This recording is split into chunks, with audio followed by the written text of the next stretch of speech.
History time, April 22nd, 1951. The air was cold and silent in the mountains of Yultong, Korea. At a small defensive position, 900 Filipino soldiers from the 10th Battalion Combat Team stood guard. For days there had been whispers of an enemy attack, but no one knew when or where it would strike. Then, in the dead of night, a low rumbling sound filled the air. At first it was quiet, but with each passing second, it grew louder. Then suddenly, the ground shook. It was the sound of thousands of marching feet, and out of the darkness, an army of 40,000 Chinese soldiers appeared, 900 versus 40,000. The Filipinos were outnumbered 40-1. The attack begins. The enemy moved fast. They smashed through the front lines, forcing many UN troops to retreat. But the Filipinos stood their ground. They knew there was no escape.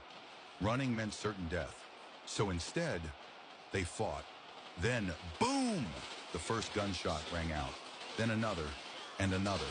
Within seconds, the battlefield erupted into chaos. Bullets whizzed through the air.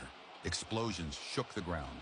The night sky lit up with fire as the battle began. Wave after wave, the Chinese soldiers kept coming.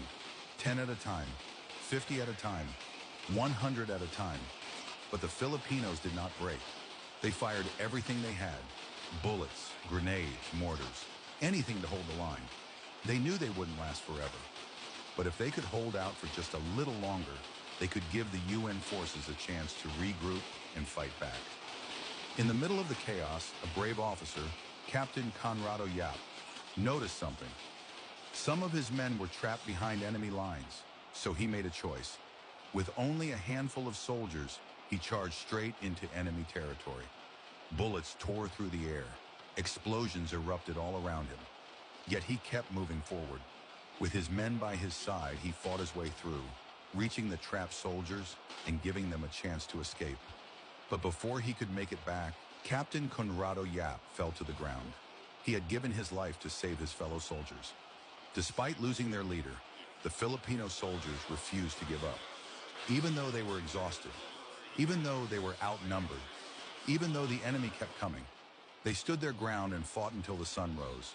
And when morning finally came, the Filipinos were still standing. They had not been defeated. In fact, they had done the impossible. They stopped the enemy advance. Because of their bravery, the United Nations forces were able to regroup and fight back. The 10th Battalion Combat Team had turned the tide of battle. For their heroism, the United Nations honored the Filipino soldiers.